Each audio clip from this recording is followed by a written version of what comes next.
Obat-obat golongan saluran nafas itu yang pertama ada golongan beta 2 agonis atau SABA. Itu obatnya itu ada salbutamol. Indikasinya untuk meredakan gejala yang berhubungan dengan gangguan nafas kayak sesak nafas, terus mengi, batuk. Terus dosisnya itu kalau inhaler itu 100 mikrogram. Kalau inhaler inhaler bubuk bubuk kan bubuk itu 200 mikrogram. Kalau sirup itu 2 miligram per 5 mili. Terus cara pakainya itu kalau yang inhaler 100 mikrogram dewasa 1 sampai 2 semprot tiap 6 jam hingga 4 kali atau 8 semprotan. Terus kalau inhaler bubuk itu 200 mikrogram satu inhalasi hingga 4 kali sehari. Kalau yang sirup itu 2 miligram per 5 mili dewasa. Itu 5 mili sampai 20 mili 4 kali sehari. Ya kan? Habis itu ada efek samping. Efek sampingnya salbutamol itu ada alergi pada wajah, bibir, mulut, lidah. Interaksi obatnya itu berinteraksi dengan kortikosteroid untuk asma. Terus kalau kontraindikasinya dia itu nggak boleh diberikan kepada pasien yang memiliki hipersensitivitas terhadap salbutamol. Terus ada golongan beta 2 agonis LABA. Itu obatnya ada salmeterol. Itu buat indikasinya untuk pengobatan asma dan PPOK. Yang kedua itu ada golongan beta 2 agonis LABA. Itu obatnya salmeterol. Indikasinya itu buat pengobatan asma dan PPOK. Habis indikasi dosisnya itu kalau yang bubuk inhalasi dosis maksimumnya 500 mikrogram. Kalau yang aerosol inhalasi itu 230 mikrogram. Cara pakainya bubuk inhalasi salmeterol 50 mikrogram secara oral 2 kali sehari. Terus aerosol inhalasi salmeterol 31 mikrogram secara oral 2 kali sehari. Terus habis itu ada efek samping. Efek sampingnya si salmeterol ini batuk, berlendir, terus sulit bernafas, sakit kepala, dan lain-lain. Terus interaksi obatnya itu ada interaksi obatnya itu dia berinteraksi sama ciprofloxacin, combifen, lasix, ventolin. Terus kontraindikasinya dia itu si salmeterol ini nggak boleh diberikan pada pasien dengan gangguan kardiovaskular, terus gangguan kejang, gangguan hati, DM atau diabetes mellitus. Terus yang ketiga ada golongan kortikosteroid. Itu obatnya ada dexamethasone. Dexa ini digunakan untuk peradangan atau antiinflamasi dan penekanan sistem kekebalan tubuh. Dosisnya itu 2 mg. Cara pakainya 2 mg oral setiap 6 jam atau 4 mg oral selama 12 jam. Selanjutnya efek sampingnya dexamethasone itu glikoprotein. Gitu ya. Terus kontraindikasinya ada dia nggak boleh diberikan kepada pasien yang mempunyai hipersensitivitas, terus infeksi akut yang tidak diobati sama adanya infeksi jamur. Terus yang keempat ada golongan antihistamin. Itu obatnya ada CTM. CTM ini indikasinya untuk meredakan berbagai gejala alergi. Itu dosisnya CTM itu 4 mg. Dosis maksimumnya 6 tablet 6 tablet per 24 jam. Tablet lepas lambat 12 mg. Dosis maksimumnya itu 2 tablet per 24 jam. Terus cara pakainya, loh, cara pakai? Oh iya, dosis. Enggak, aku kirain bacanya ini yang cara pakai yang dosis itu. Enggak, beda. Beda ya? Beda. Nah, nanti dikat aja dah. CTM, dosisnya itu tablet oral 4 mg. Terus kalau tablet lepas lambat itu 12 mg. Kalau yang sirup itu 2 mg per 5 mili. Nah, cara pakainya itu kalau yang tablet oral 4 mg itu satu tablet diminum setiap 4 sampai 6 jam. Kalau yang lepas lambat itu satu tablet setiap 12 jam, jadi sehari 2 kali. Terus kalau yang sirup itu 10 mili setiap 4 sampai 6 jam. Efek sampingnya itu ada moon face atau pembakaran pada wajah, bibir, lidah, tenggorokan. Itu ada pusing dan mengantuk. Terus interaksi obatnya itu dia berinteraksi dengan dia itu si CTM-nya itu dapat memperparah ngantuk atau memperlambat pernapasan jika digunakan. Terus kalau kontraindikasinya, dia itu nggak boleh digunakan kalau mau mengemudi terus atau mengoperasikan mesin ketika mengonsumsikan obat ini gitu. Terus yang kelima ada antihistamin H1 itu gen 2. Obatnya ada desloratadine, indikasinya untuk meredakan gejala alergi. Cara pakainya dewasa dan anak-anak usia lebih dari 12 tahun itu 5 mg 1 kali sehari. Efek sampingnya itu desloratadine itu efek sampingnya ngantuk, pusing, kurang waspada dari biasanya. Soal interaksi obatnya itu desloratadine dapat mengganggu respon terhadap histamin fosfat. Kontraindikasi riwayat alergi terhadap desloratadine itu penderita gangguan ginjal berat kecuali telah mendapatkan penyesuaian dosis dari dokter. Terus selanjutnya ada golongan antikolinergik, itu obatnya ada tiotropium, itu indikasinya terapi pemeliharaan untuk pasien yang memiliki penyakit PPOK. Itu tuh dosisnya aerosol inhalasi 1,25 mikrogram. Cara pakainya itu 18 mikrogram 2 inhalasi, jadi sekali sehari dengan HandiHaler. Efek sampingnya dapat menyebabkan pusing, penglihatan kabut, sakit kepala, mulut kering, terus sembelit, gitu. Terus interaksi obatnya itu efek tiotropium dapat meningkat jika digunakan bersamaan dengan antikolinergik. Nah, kalau kontraindikasinya dia itu tidak diindikasikan untuk pengobatan dan meredakan bronkospasme akut. Selanjutnya ada antihistamin, obatnya itu ada kodein. Indikasinya kodein itu untuk menghilangkan nyeri jangka pendek. Dosisnya itu 350 mg dalam 24 jam. Cara pakainya 15 hingga 60 mg secara oral hingga setiap 4 jam sesuai kebutuhan. Efek sampingnya itu mengantuk, perasaan santai dan tenang. Interaksi obatnya itu harus menghindari kombinasi. Terus resiko interaksi melebihi manfaatnya seperti Ativan atau lorazepam.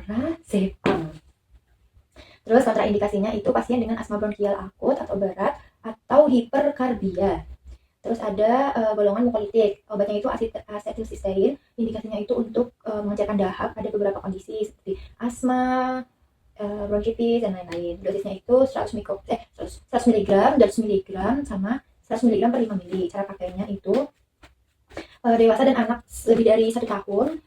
Dosis awalnya 110 mg per kilogram dosis tunggal. Dosis dewasa dan remaja itu lebih dari sama dengan 12 tahun, 3-5 ml larutan 20%. Tiap 6-8 jam. Terus kalau efek sampingnya mual, muntah, sesak, nyeri perut, nyeri kepala. Interaksi obatnya itu penggunaan bersamaan dengan obat penekan batuk itu atau antitusif. Itu dapat menyebabkan penumpukan sekresi karena refleks batuk terhambat. Terus ada kontraindikasi, itu tuh kontraindikasinya nggak boleh diberikan pada pasien yang mempunyai riwayat hipersensitivitas. Juga nggak boleh dikasih ke penderita asma dan pasien dengan riwayat bronkospasma. Terus ada golongan ekspektoran, obatnya itu ada guaifenesin. Guaifenesin ini indikasinya untuk membantu mengencerkan lendir atau dahak. Cara pakainya dewasa 2-4 tablet setiap 4 jam. Terus efek sampingnya itu guaifenesin ngantuk, mual.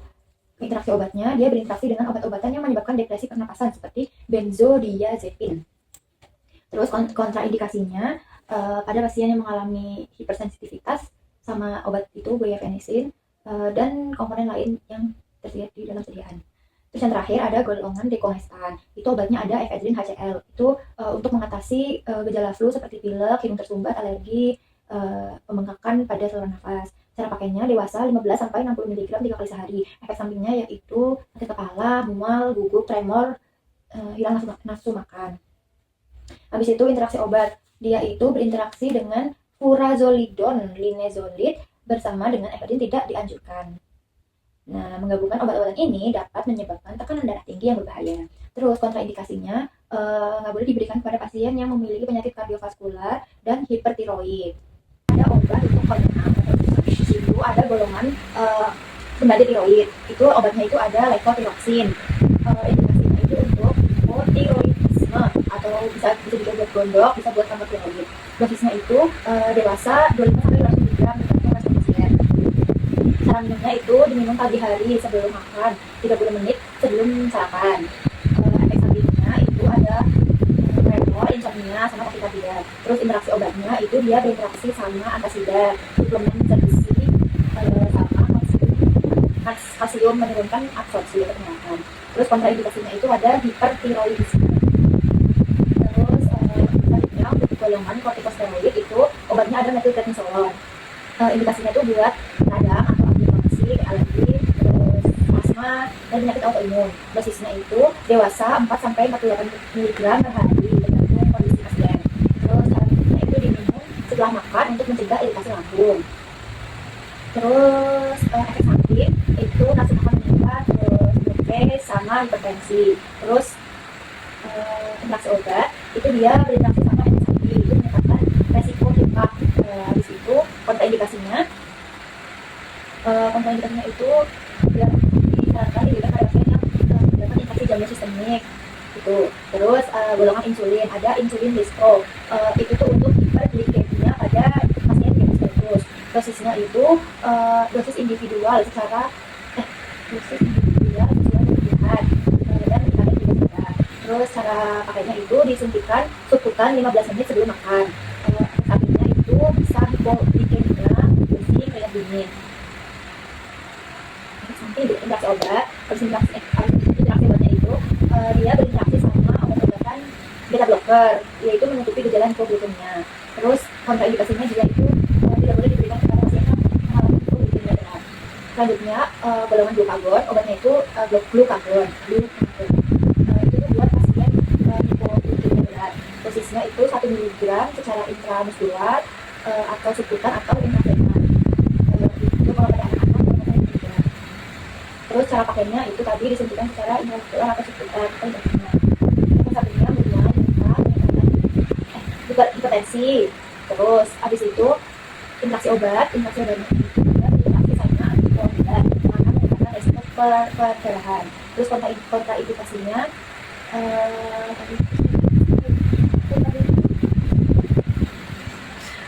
pheochromocytoma sama insulinoma. kan. Terus selanjutnya ada golongan agonis adrenergik, itu obatnya ada norepinefrin. Itu untuk hipotensi akut, terus shock. Dosisnya itu dewasa 8-12 mikrogram per menit secara intravena, itu disesuaikan dengan tensinya. Cara pakainya infus intravena dengan pengawasan ketat. Terus efek sampingnya itu bisa terjadi hipertensi, aritmia, dan kepala. Terus interaksi obatnya dia itu berinteraksi dengan antidepresan karena meningkatkan efek vasokonstriksi. Terus kontraindikasinya dia tidak boleh diberikan kepada pasien yang mengalami hipotensi akibat hipovolemia atau koneksi kontak. Terus selanjutnya ada golongan antagonis adrenergik, itu obatnya ada propranolol. Indikasinya propranolol itu buat hipertensi, angina, sama aritmia. Dosisnya itu kalau dewasa 40-320 mg per hari. Nah, cara minumnya diminum sebelum makan. Efek sampingnya itu bisa terjadi bradikadia, kelelahan, sama nggak bisa tidur. Terus interaksi obatnya dia itu berinteraksi dengan insulin dan obat hipoglikemik. Terus kontraindikasinya dia tidak boleh diberikan pada pasien yang mengalami asma bronkial dan bradikadia berat. Selanjutnya ada golongan estrogen sistemik, itu obatnya ada estradiol. Itu tuh buat terapi pengganti hormon menopause sama hipoestrogenisme. Dosisnya itu 1-2 mg per hari oral atau sesuai dengan kesediaan. Cara pakainya itu diminum sekali sehari atau sesuai anjuran dokter. Efek sampingnya keluar dari darah, terus peningkatan resiko trombosis. Interaksi obatnya dia itu berinteraksi dengan obat-obat antikoagulan, rifampicin sama carbamazepin. Terus untuk kontraindikasinya dia tidak boleh diberikan kepada pasien yang mengalami kanker payudara atau kanker rahim. Terus ada golongan kontrasepsi darurat, obatnya itu ada levonorgestrel. Itu tuh fungsinya buat mencegah kehamilan setelah hubungan seksual atau pengaman. Itu dosisnya 1,5 mg tunggal dalam 72 jam setelah hubungan. Cara minumnya diminum 1 kali sesegera mungkin setelah melaksanakan hubungan. Selanjutnya untuk sampingnya itu ada mual, nyeri perut, terus sama perubahan siklus haid atau menstruasi. Terus interaksi obatnya, interaksi obatnya itu dia berinteraksi dengan obat anti epilepsi. Terus ini kontraindikasinya, dia tidak boleh diberikan kepada pasien yang ingin mengalami kehamilan yang sudah terjadi. Terus terus perdarahan vagina yang tidak terdiagnosis. Selanjutnya ada golongan androgen, itu obatnya ada testosteron. Itu indikasinya itu buat pasien yang kekurangan hormon testosteron. Nah, dosisnya ini tergantung kebutuhan. Ada kalau yang gel itu 50 sampai 100 mg per hari, kalau yang injeksi setiap 2 sampai 3 minggu. Terus cara pakainya, kalau yang gel itu dioleskan, terus kalau yang injeksi itu disuntikan secara intramuskular. Efek sampingnya itu ada ini peningkatan jerawat, terus retensi cairan, peningkatan sel darah merah. Terus selanjutnya ada interaksinya itu berinteraksi sama obat-obatan antikoagulan. Di situ kontraindikasinya dia tidak boleh diberikan kepada pasien yang mengalami kanker prostat atau kanker payudara pada pria. Terus ada golongan globulin, itu obatnya ada somatropin. Itu somatropin ini buat defisiensi hormon pertumbuhan atau kekurangan hormon pertumbuhan. Itu kalau pada anak-anak 0,035 sampai 0,035 mg per kilogram per hari secara subkutan. Nah, habis itu efek sampingnya yaitu ada edema, pembengkakan, nyeri sendi, sama hiperglikemia. Interaksi obatnya itu dia berinteraksi sama glukokortikoid gitu ya. Habis itu kontraindikasinya dia tidak boleh diberikan kepada pasien yang mengalami neoplasma aktif, renopati, diabetik. Terus ada golongan gonadotropin, itu obatnya ada HCG. HCG ini fungsinya untuk meningkatkan kesuburan, terus kematangan ovum, sama hipogonadisme pada pria. Dosisnya itu 5.000 sampai 10.000 IU secara intramuskular sesuai indikasinya. Terus caranya yaitu disuntikan kepada intramuskular. Efek sampingnya itu ada sakit kepala, terus hasil kehamilan multiple. Selanjutnya ada interaksi obat, yaitu berinteraksi dengan gonadotropin lain yang meningkatkan resiko OHSS. Terus ada kontraindikasinya, yaitu si HCG ini tidak boleh diberikan kepada pasien yang mengalami tumor hormon sensitif sama pubertas precox. Selanjutnya ada obat untuk antidiabetes. Antidiabetes itu ada golongan biguanida, itu obatnya ada metformin. Indikasinya itu untuk DM tipe 2, terutama untuk pasien yang obesitas. Terus ini dosisnya, dosis awal itu 500 mg 1 sampai 2 kali sehari. Itu maksimalnya 2.000 mg per hari. Terus cara minumnya itu diminumnya setelah makan untuk mengurangi efek gas. Habis itu efek sampingnya itu ada mual, diare, nyeri perut. Obatnya ada ini alkohol, dia itu bisa meningkatkan resiko asidosis laktat. Terus ada simetidin, itu bisa meningkatkan kadar leukemia. Terus kontraindikasinya itu pasien yang gagal ginjal, gagal hati, sama kondisi hipoksia atau sepsis. Terus ada golongan sulfonylurea, obatnya itu ada glimepirid. Indikasinya untuk DM tipe 2. Dosisnya itu dosis awal 1 sampai 2 mg per hari, maksimalnya 8 mg. Terus diminumnya itu sebelum makan pagi, sebelum sarapan. Efek sampingnya itu hipoglikemia sama peningkatan berat badan, terus mual.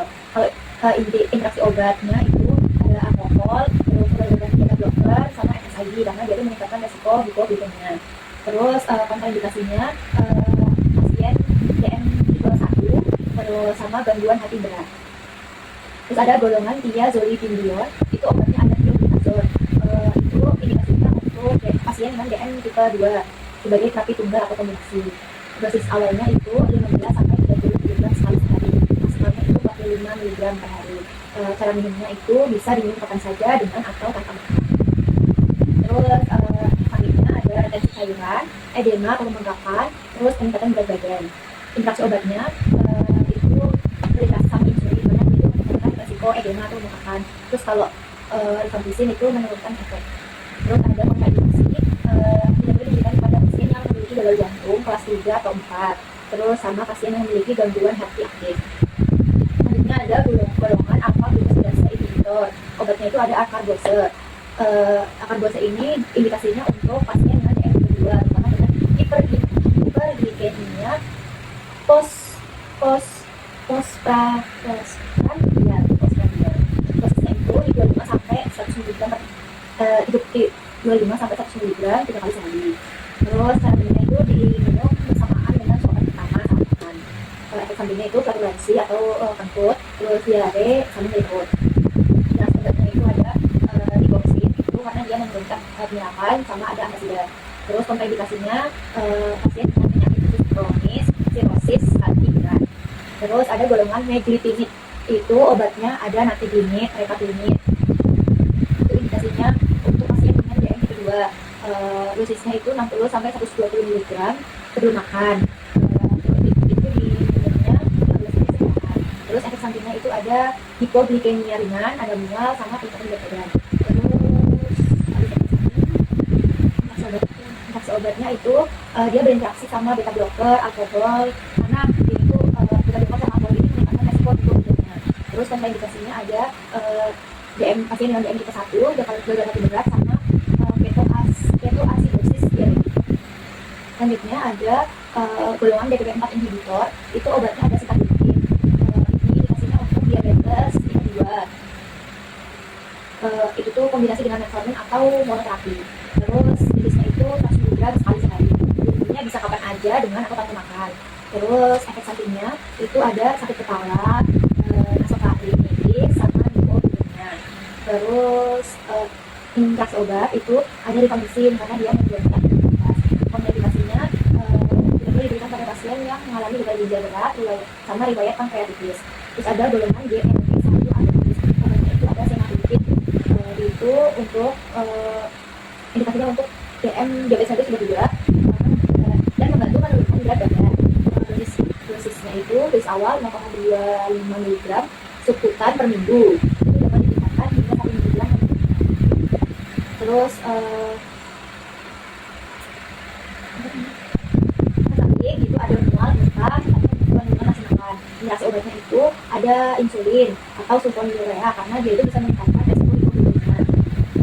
Terus ada selanjutnya ada interaksi obat, kontraindikasinya itu pasien dengan riwayat kanker tiroid medular sama sindrom MEN tipe 2. Udah.